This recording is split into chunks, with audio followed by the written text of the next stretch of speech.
There is a plant that contains more protein than beef, more calcium than milk, and more iron than spinach.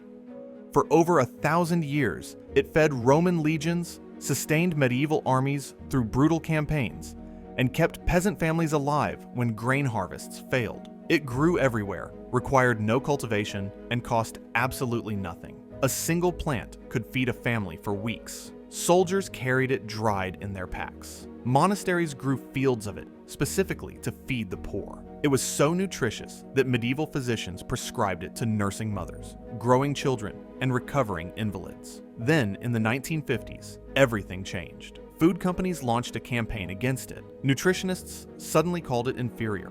Governments issued warnings. Grocery stores stopped selling it. And within a single generation, a food source that had sustained civilization for millennia vanished from dinner tables across the Western world. But here's what they didn't tell. The plant they demonized was more nutritious than almost every food in your supermarket. The studies that condemned it were funded by meat and dairy industries, terrified of losing market share. And the real reason it disappeared had nothing to do with nutrition. It had everything to do with a protein industry worth hundreds of billions of dollars that couldn't profit from a weed anyone could harvest for free. This is the story of stinging nettle, the soldier's protein, and the systematic campaign to replace free abundance with purchase dependence. Before we begin, if you value knowledge that corporations tried to erase, the best way to preserve it is simple. Subscribe, hit the bell, and share this with someone who's been told that protein only comes from a grocery store. The story begins in ancient Rome, where military logistics determined the fate of empires. A Roman legion on campaign needed massive amounts of food,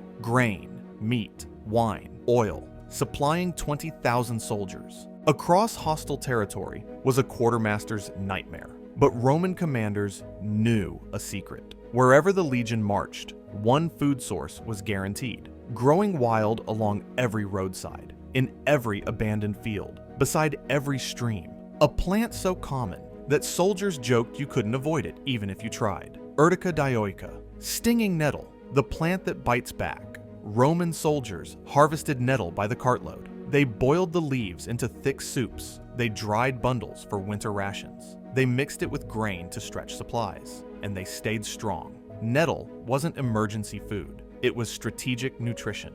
Ancient physicians understood this. Dioscorides, whose medical texts guided European medicine for 1,500 years, recorded nettle as a food that strengthens the body, increases vitality, and improves blood. Pliny the Elder wrote that nettle soup was given to gladiators before fights to enhance endurance and stamina. These weren't superstitions. These were observations based on results. Men who ate nettle regularly were stronger, recovered faster from injuries, and maintained energy through conditions that would break others. Medieval Europe inherited this knowledge and expanded it. Nettle became foundational to peasant survival. When bread was scarce, nettle filled bellies. When meat was unaffordable, nettle provided protein. When winter vegetables ran out, dried nettle kept families nourished until spring. Monastery gardens cultivated nettle specifically for feeding the poor. St. Hildegard of Bingen, the 12th century abbess and medical authority, prescribed nettle for weakness, anemia, and recovery from illness. She wrote that nettle purifies the blood, strengthens the stomach, and restores vitality. Medieval armies relied on nettle the same way Roman legions had. English longbowmen, who could shoot 12 arrows per minute and punch through armor at 200 yards, ate nettle soup regularly. The plant provided the protein and minerals needed to maintain the enormous upper body strength required to draw a 150-pound warbow. Scottish Highland warriors harvested nettle during campaigns, boiling it into porridge that sustained them through forced marches across brutal terrain. German mercenaries carried dried nettle specifically for the iron content, knowing that low iron meant weakness, and weakness meant death. By the 16th century, nettle had become so integral to European food culture that herbalists documented dozens of preparation methods. Nicholas Culpeper's Herbal Guide described nettle as excellent food that strengthens and nourishes. John Girard wrote that nettle soup exceeds all other pot herbs for wholesomeness. Nettle wasn't just eaten during famines, it was preferred. Wealthy households served nettle soup as a spring tonic. Rural families ate it weekly throughout growing season, and everyone knew that nettle made you strong. Then came industrialization. As cities grew and populations concentrated, food production shifted from local gardens to centralized agriculture. Companies began packaging and selling foods that had previously been gathered wild. And nettle presented a problem. You can't sell something people can harvest themselves. You can't build a business around a plant that grows uninvited in every abandoned lot. You can't create dependence on something that's literally everywhere for free. The food industry needed people to buy protein, meat from feedlots, dairy from industrial operations, packaged goods with profit margins. Nettle undermined that entire model, so they launched a campaign. Not overtly, not with banners saying, "Ban nettle," subtly, through nutrition education, government guidelines, and cultural messaging. In the early 1900s, nutritionists began promoting meat and dairy as superior protein sources. School programs taught children that strong bones required milk, that healthy muscles required beef, that proper nutrition meant purchasing food from stores. Wild foods like nettle were reframed as poverty food, inferior substitutes for real nutrition. Cookbooks stopped, including nettle recipes. Economics classes stopped teaching wild food preparation, and a generation grew up believing that protein came from butchers and dairies, not from the weeds outside their door. By the 1950s, the transformation was complete. Nettle had gone from strategic military nutrition to something associated with desperation and backwardness. People who remembered eating nettle during wartime rationing wanted to forget those years. Prosperity meant buying food, not foraging for it. Food companies reinforced this messaging through advertising. Beautiful families eating store-bought meals. Modern kitchens stocked with packaged products. The implicit message was clear. Successful people don't eat weeds. They buy protein. And millions of people internalized that message. They stopped teaching their children about nettle. They stopped harvesting it from their land. They walked past fields of free protein to spend money at grocery stores. Within a single generation, knowledge that had sustained armies for 2,000 years was erased. Not because nettle failed nutritionally, because it succeeded too well at making people independent. But here's what they didn't tell you. The nutritional data on nettle is devastating to the meat and dairy industry's narrative.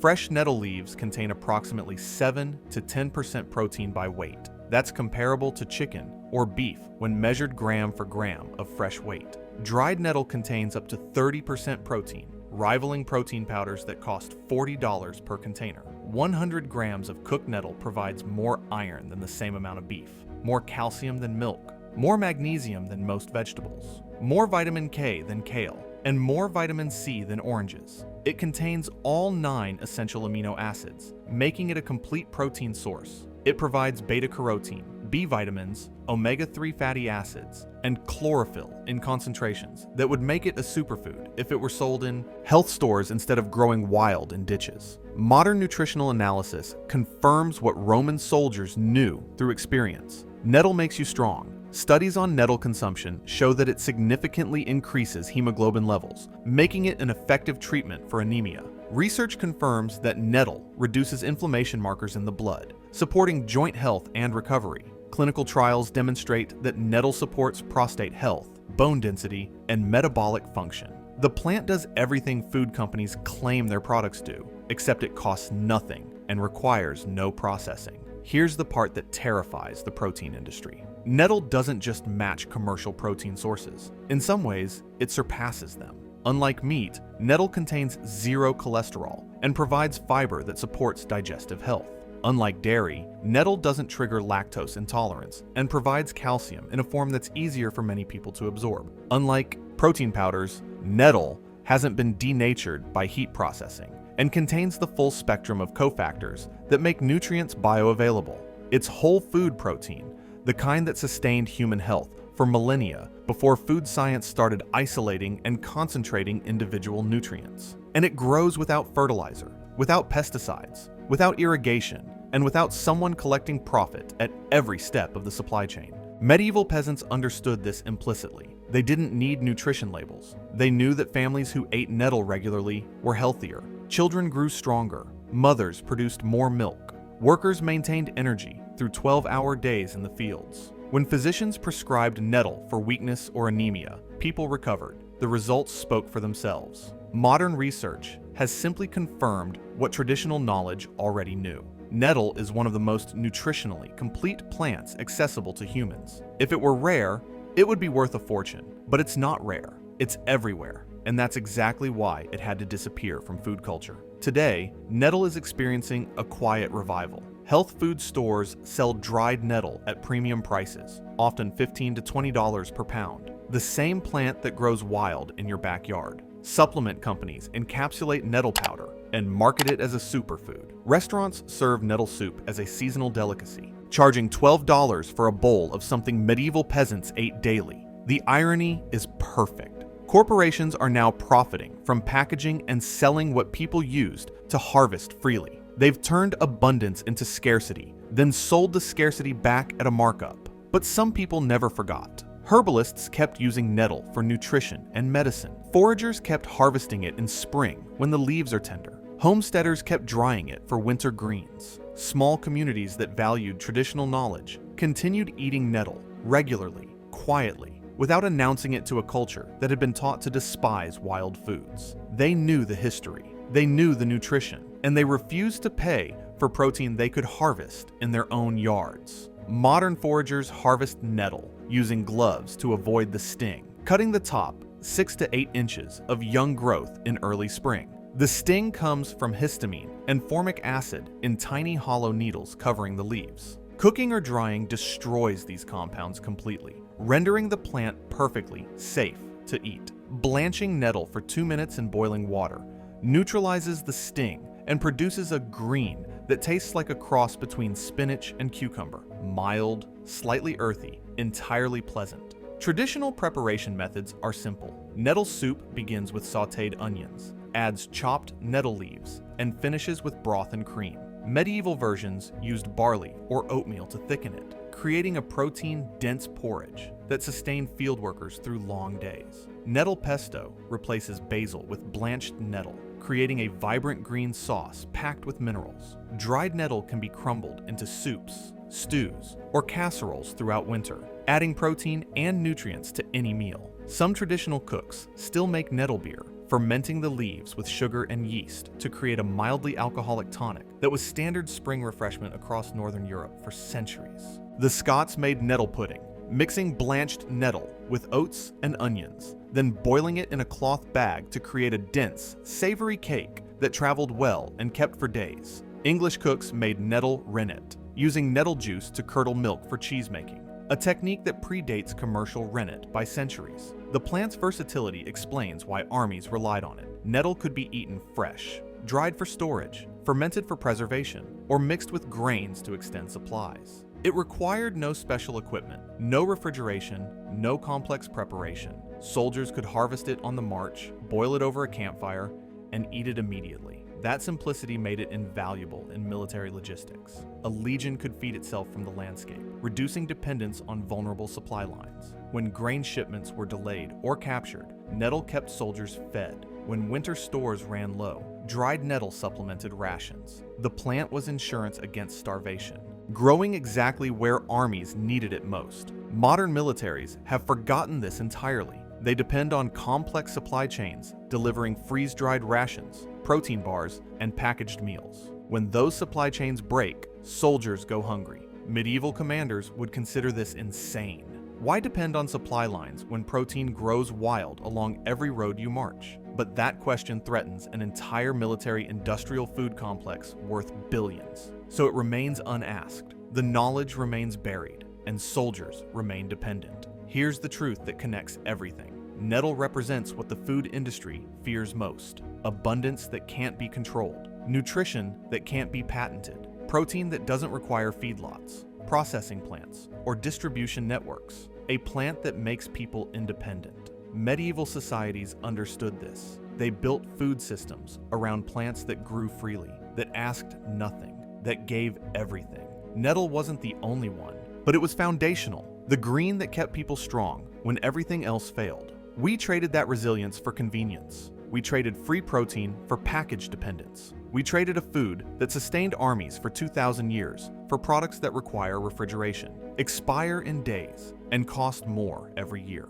The campaign against nettle wasn't about nutrition. Every credible study confirms nettle is nutritionally superior to most foods in supermarkets. It wasn't about safety. Humans have eaten nettle for millennia without widespread poisoning. It was about control, about ensuring that protein, the most essential macronutrient, could only be obtained through purchase, about creating dependence where independence had existed, about replacing free abundance with profitable scarcity. That campaign succeeded. Most people today have never tasted nettle. They've never seen it growing wild, despite walking past it weekly. They've never considered that the weed they spray with. Herbicides contains more protein than the chicken they paid $15 per pound to buy. They don't know what their grandfathers knew, what Roman soldiers knew, what medieval armies proved through survival. That real protein doesn't need a supply chain. It just needs recognition.